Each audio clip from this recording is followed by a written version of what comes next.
everyone. As to be expected, right on cue, right after Trump had introduced sanctions against Russia's oil companies, Russia went back to toeing the line with the NATO territory.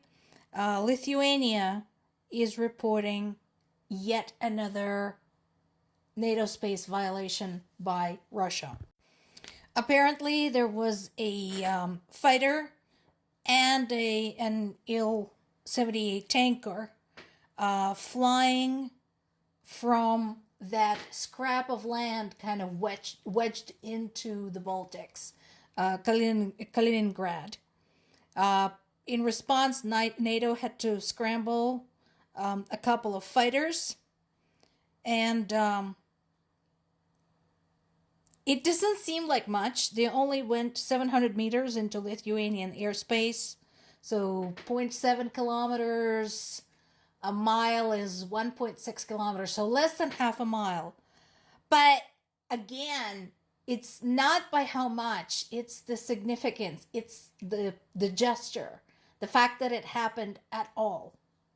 And again, one of these days, somebody's going to lose patience and start shooting those buggers down. And I'm not saying that they shouldn't. Because again, remember, this is Russia pushing it. And of course, then they immediately lied about it. Now remember, it doesn't even make any sense to lie about it. There's a radar record of them being there. There's the record of the planes that were scrambled to chase them out, the telemetry, the communications, etc., etc. There's proof that they were there. But no, according to them, never happened. Another tragedy in Ukraine, 2 Ukrainian journalists were killed during yet another Russian drone attack. This was in Kramatorsk. This is, once again, out in the east. So, unfortunately, things like that keep happening. And not just to Ukrainian journalists.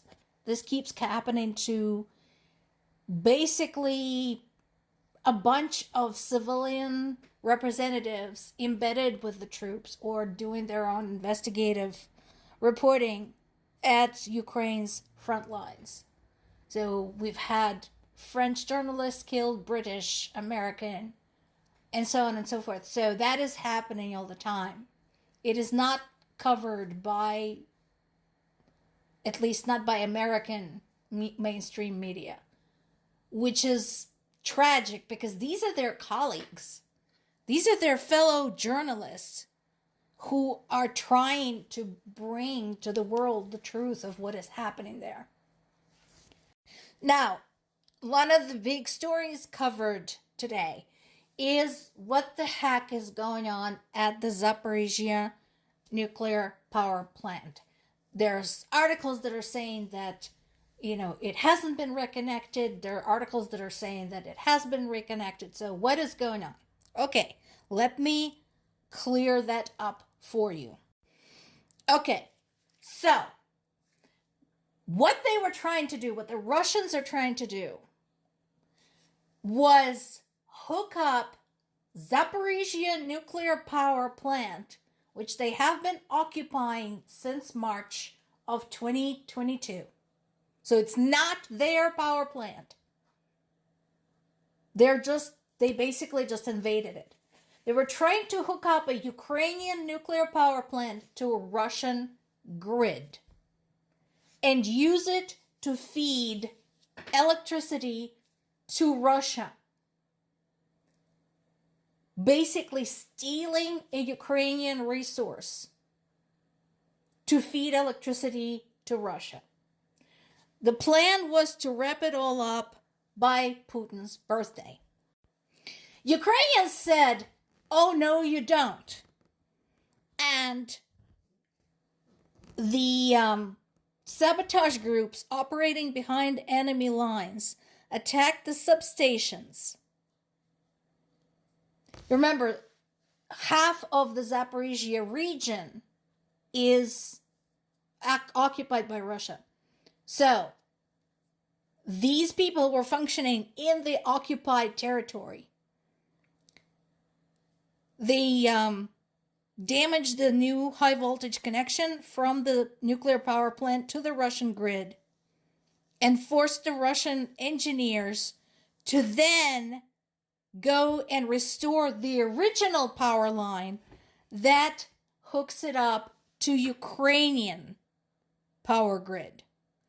They were forced to do so because otherwise there would be no power to the cooling systems, and that could lead to a radioactive meltdown. Now, these cooling systems have been running on a last resort emergency diesel backup generators for a month. Again, you don't have to believe me. You can fact check me. You are free to go and read the nuclear power expert's opinion on this. The initial line, the original line that was connecting Zaporizhzhya nuclear power plant to the Ukrainian grid was also destroyed by Russians. So basically, they gigantically shot themselves in the foot doing this. So now, it's plugged back in.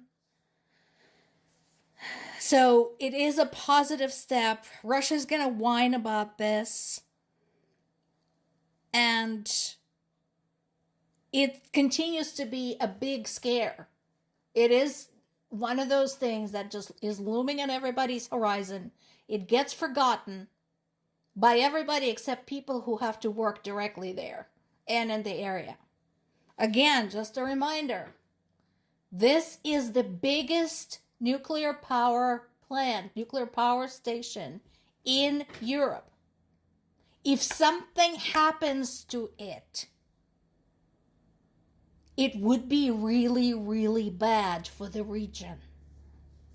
And again, you don't have to take my word for it. Feel free to look it up. In addition, Ukraine continues to do more with less. Ukrainian forces struck yet another oil refinery. This is Ryazan oil refinery. There was a big fire. This particular plant is crucial for Russian military supply. So, I missed that. And they also hit an ammunition depot in Belgorod. Belgorod is one of the border regions. So once again, like Bryansk, like Kursk, etc., Belgorod is one of those regions that Russians basically took over with their military and subjected their own civilians to danger, failing to evacuate them and turned it into their own personal military base.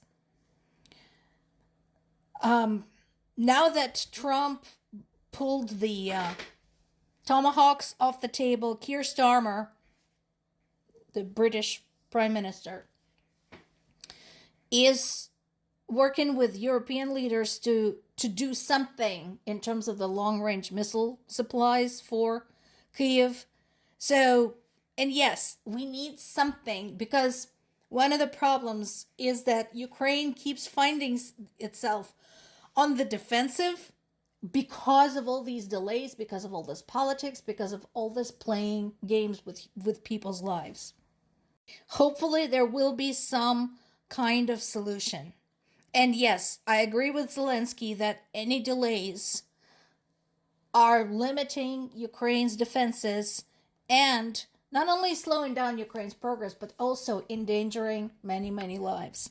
Meanwhile, Finland is buying some U.S. weapons for Ukraine. Thank you, Finland. You have been awesome. More to come.